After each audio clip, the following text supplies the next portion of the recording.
Hi friends, myself Kanchan Sharma. Welcome to our YouTube class Genius Classes. चलिए, आपको पता है जैसे कि हमारा टॉपिक चल रहा है जीएसटी. ठीक है, आज मैं आपके लिए एक नया टॉपिक लेके आई हूँ, कंपोजिशन लेवल. ठीक है, कंपोजिशन स्कीम के बारे में मैं आपको बताऊंगी कि कंपोजिशन स्कीम होता क्या है. ठीक है, और कंपोजिशन स्कीम जो है वो सबसे पहले तो किस लिए है, ये स्मॉल टैक्स पेयर के लिए है. ठीक है, छोटे टैक्स पेयर के लिए. ठीक है, और इसमें जो होता है, इसमें क्या होता है कि जो रजिस्टर्ड पर्सन है वो अपनी जेब से टैक्स भरता है. ठीक है, इसलिए इसमें टैक्स की रेट भी हमारे कम है. ठीक है, और ये कौन कौन अवेल कर सकता है इसके बेनिफिट्स, उसके लिए मैं आपको सब कुछ बताऊंगी. ठीक है, चलिए स्टार्ट करते हैं. Small taxpayer can opt to pay tax at a flat rate and opt for composition of tax if their annual aggregate turnover is within 75 lakh rupees. This option is available for certain special category of manufacturers and service providers also. No input tax credit is available. ठीक है, इसमें ITC available नहीं है. For a compounding dealer cannot issue a tax invoice but only a bill of supply. ठीक है, वो tax invoice issue नहीं करेगा, बल्कि क्या करेगा, बिल ऑफ सप्लाई इशू करेगा. ठीक है, compounding dealers are not permitted to collect tax. ठीक है, मैंने आपको बताया ना, इसमें ग्राहकों से टैक्स नहीं वसूल किया जाता, बल्कि गवर्नमेंट को टैक्स देना होता है और अपनी जेब से देना होता है. ठीक है, इसमें रजिस्टर्ड पर्सन जो है वो खुद से टैक्स देता है. ठीक है, ये कंपोजिशन की कुछ रेट दिए हैं. फॉर मैन्युफैक्चरर SGST 1% है मैन्युफैक्चरर के लिए, और CGST 1%. ठीक है, for hotels other than liquor के लिए है 2.5% और 2.5% CGST. अदर्स के लिए 0.5% एंड 0.5% CGST. ठीक है, तो आपको ये समझ में आ गया होगा, small tax payer composition scheme ले सकता है और उसकी एग्रीगेट टर्नओवर. ठीक है, कल एग्रीगेट टर्नओवर बताया था आपको, जिसमें आएगा हमारा exempt supply, export, taxable supply. ठीक है, और क्या क्या इंक्लूड नहीं होगा, एक्सक्लूड करेंगे हम. किसको एक्सक्लूड करेंगे, सेस को करेंगे, और हमारे टैक्सेस CGST SGST को एक्सक्लूड करेंगे. ठीक है, और किसको करेंगे, इनवर्ट सप्लाई. ठीक है, तो ये जो स्मॉल टैक्स पेयर है इसकी एग्रीगेट टर्नओवर 75 लाख होनी चाहिए. ठीक है, विद इन 75 लाख. ठीक है, this option is available for certain special category of manufacturers and service providers. ठीक है, no ITC is available for a compounding dealer. ठीक है, इसमें ITC नहीं मिलता. चलिए, अब मैं आपको बताऊंगी persons not eligible for composition. कौन कौन एलिजिबल नहीं है कंपोजिशन के लिए. ठीक है, supplier of services other than supplier of restaurant services. ठीक है, supplier of services other than supplier of restaurant services. Restaurant service के अलावा. ठीक है, neither a casual taxable person nor a NRTP.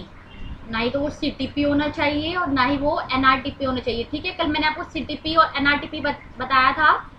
NRTP पे मैंने आपको बताया था कि वो फॉरेनर होते हैं और ओकेजनली आकर इंडिया में अपना बिजनेस करते हैं. ठीक है, इंटरस्टेट सप्लायर ऑफ गुड्स, जो एक स्टेट से दूसरे स्टेट्स में माल को भेज रहा है. ठीक है, उसके लिए कंपोजिशन स्कीम नहीं है, क्योंकि वो स्मॉल टैक्स पेयर नहीं है. ठीक है, बल्कि ये कौन कर सकता है, सिर्फ इंटरस्टेट वाले, मतलब विद इन स्टेट. ठीक है, अपने स्टेट में हमें माल को भेजना है, गुड्स को भेजना है. ठीक है, person supplying goods through e-commerce operator, ये भी एलिजिबल नहीं है, मीन्स ये भी इनएलिजिबल है. कौन, ई-कॉमर्स ऑपरेटर. ई-कॉमर्स ऑपरेटर हमारे फ्लिपकार्ट, अमेजॉन, ये सब है. ठीक है, manufacturer of certain notified goods. Notified goods क्या है, पान मसाला, टोबैको. ठीक है, ये हम सब हमारे नोटिफाइड गुड्स हैं.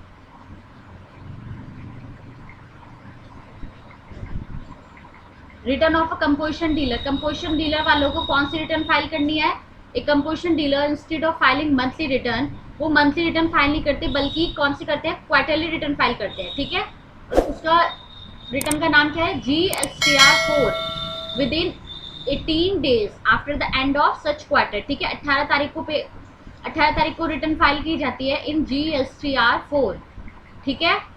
ये इंपॉर्टेंट है, ये सब GSTR4 याद कर लीजिएगा, ये रिटर्न है, ठीक है। देखिए कंपोजिशन वालों को GSTR4 करनी होती है, ठीक है। और आउटवर्ड सप्लाई के लिए कौन सी रिटर्न जाती है, GSTR1, ठीक है, GSTR1। और जो नॉर्मल टैक्स पेयर है उनके लिए मंथली रिटर्न फाइल की जाती है, उसका कौन सी GSTR है, वो GSTR3B, ठीक है। उसमें हमारी मंथली डिटेल्स रहेंगी, इसको पढ़िए। After the end of such quarter in GSTR4 invoice wise details of interstate supplies received from registered person as well as unregistered person, ठीक है। imports of goods and services consolidate details from outward supply, इसमें जो outward supply जाएगी उससे consolidate statement जाएगी, ठीक है, consolidated होकर जाएगा वो, ठीक है। Consolidated statement of advance paid, advance adjusted on account of receipt of supplies, debit note and credit note receive, ठीक है। आई होप आपको क्लियर हो गया होगा।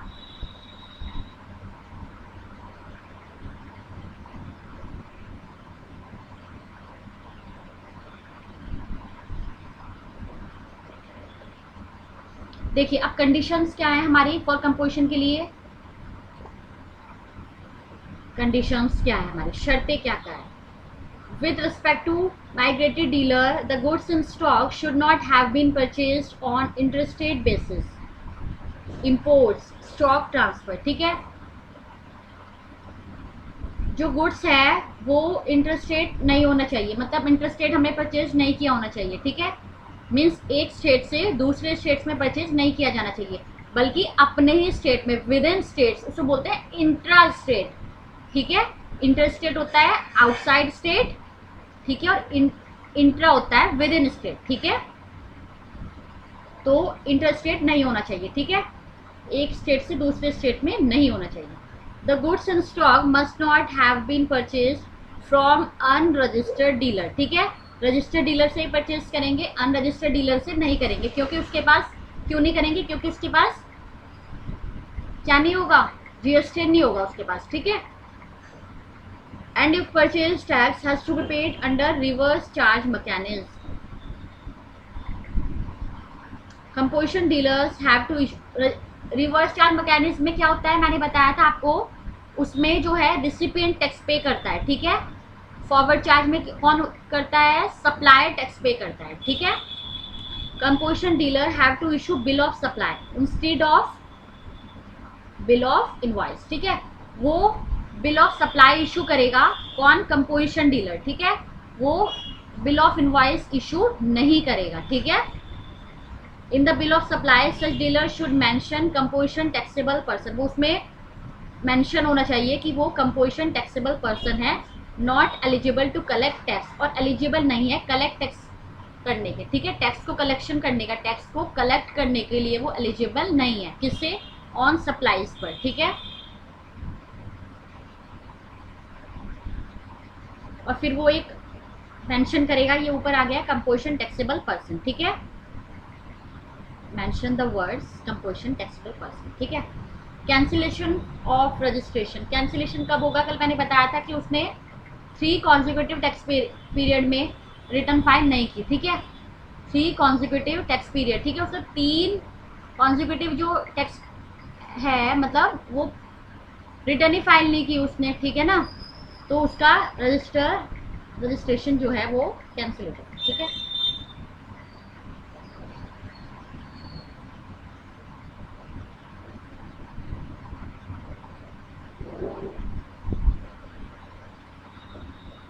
ठीक है, आई होप आपको क्लियर हो गया हो सब कुछ, ठीक है। कंपोजिशन स्कीम बेसिकली है किसके लिए, स्मॉल टैक्स पेयर के लिए, और हम इसमें अपना ITC जो है वो क्लेम नहीं कर सकते, ठीक है। आई होप आपको क्लास अच्छी लगी होगी। बाकी आपको कोई भी डाउट हो तो मुझे कमेंट सेक्शन या हमारे टेलीग्राम चैनल पर भेज सकते हैं, ठीक है। मैं डेफिनेटली आपकी क्वेरी का रिप्लाई करूंगी। चलिए, जो आज नए हैं वो हमारे चैनल को सब्सक्राइब कर लीजिएगा और बेल आइकन को प्रेस कर लीजिएगा, ठीक है। चलिए, आज की क्लास यहीं पे ख़त्म करते हैं। Bye bye, take care.